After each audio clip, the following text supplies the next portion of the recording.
It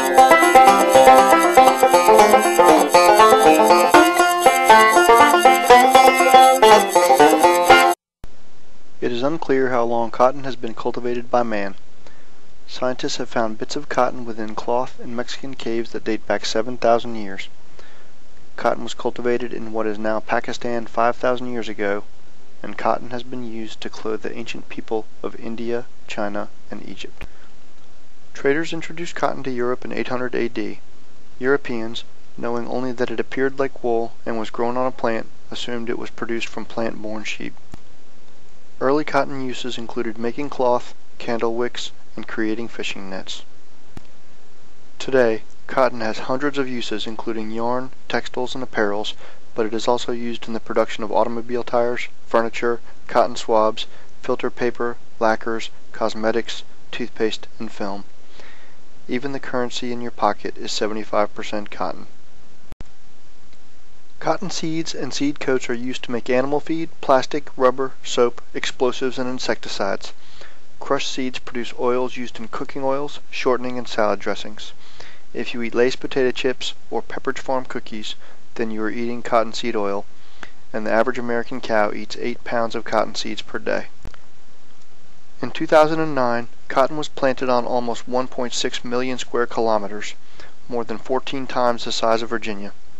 In that year, 53.8 billion pounds of cotton was harvested, an awesome number when we consider that a single 500-pound bale can produce over 700 luxury bath towels.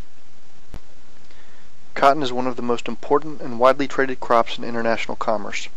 It is grown in 85 countries and exported by 55 countries. In 2009, more than 15 billion pounds of cotton moved across a border. Given its multitude of uses and the fact that globally about $30 billion worth of cotton is harvested each year, it is no wonder that it is sometimes referred to as white gold. In the next 10 minutes, we'll explore cotton production around the world. In particular, we'll see how governments have intervened in the cotton market, and we'll explore some of the impacts of that intervention.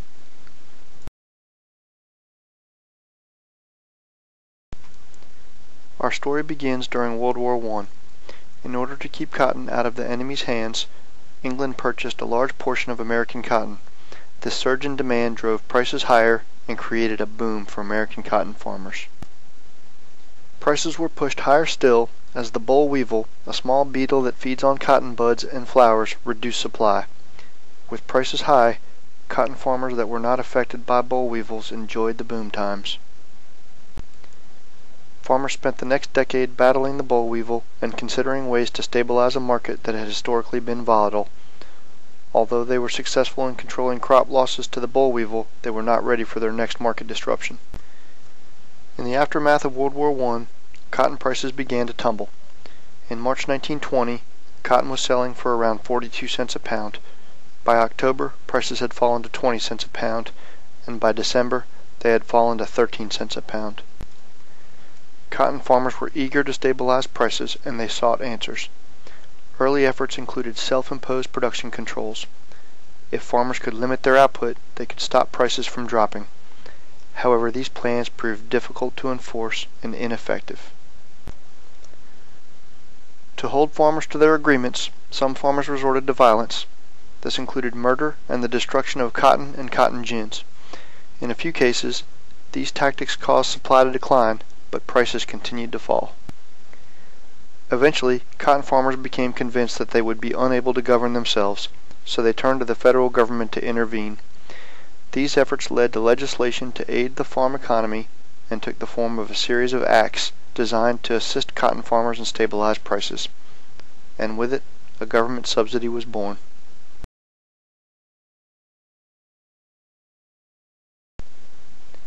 First among them was the Agricultural Marketing Act in 1929. With the passage of this law, a farm board was created and charged with organizing groups of farmers that could collaborate to restrict output and stabilize prices. In addition, this farm board was given $500 million, worth $6.3 billion today, to make low-interest loans to cooperatives or to purchase surplus cotton for resale later. Either case, it was thought, would bolster prices.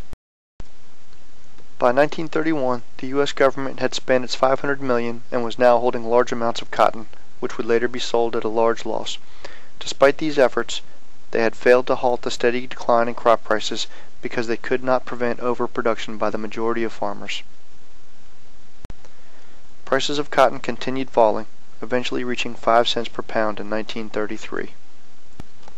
Numerous acts followed, each designed to support prices and to assist America's farmer.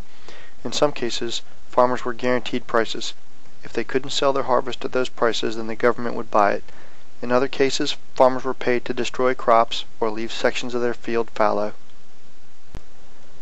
Over time, government subsidies and support programs have changed in nature and magnitude, but have always persisted. Today's U.S. cotton farmers continue to receive federal government support.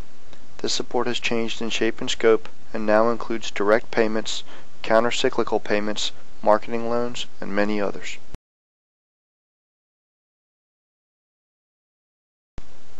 In 1986, 25 countries subsidized cotton production. In that year, an estimated 69% of world production was subject to some type of government subsidy. Over time, many countries have eliminated their subsidies, reducing the total number of countries offering subsidies to only 8 by the year 2000. However, the total share of cotton production receiving government support in that year rose to 73%, as the production became increasingly concentrated in countries where support was available. In 2000, total subsidies per pound of cotton varied significantly by country. Leading all nations was Spain, where cotton subsidies were $1.50 per pound. Subsidies in Greece exceeded $1.30 per pound in that year. 6 other nations subsidized cotton production with rates varying from 75 cents per pound in the United States to 7 cents per pound in Brazil. To put these figures in perspective, the cost to produce a pound of cotton has varied between 50 cents and $1 per pound. Since 2000, Egypt has removed its cotton subsidies, but 7 nations offering direct support to their cotton farmers remain.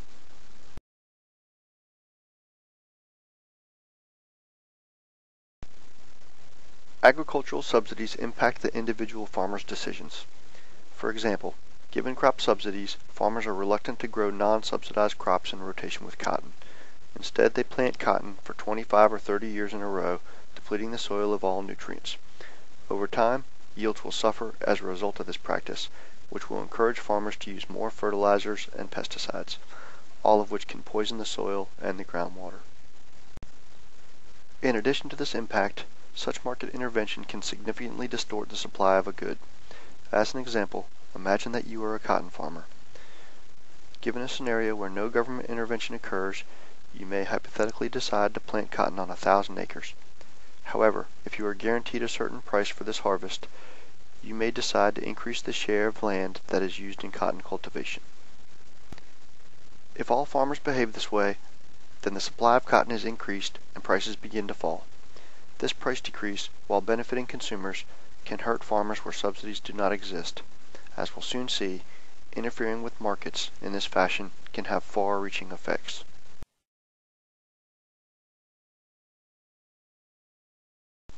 Cotton production can be a cornerstone, if not the foundation, for economic growth in many parts of the developing world. As an example, in Mali, nearly a quarter of the population is involved in cotton production, and in neighboring Burkina Faso, over 85% of the population is dependent on cotton. These workers work on small plots, relying on manual labor, but are among the lowest cost cotton producers in the world. Despite this fact, many of these farmers remain impoverished due to artificially lowered cotton prices. In the 1920s, when these policies were first implemented, they were designed to protect farmers from volatile crop prices. Today, they work to artificially reduce cotton prices. These lower prices contribute to slower development and increased poverty in nations that are unable to provide subsidies of their own. Simply put, these policies depress prices and shut the developing world farmers out of the market. Perhaps it is time that we reconsider them.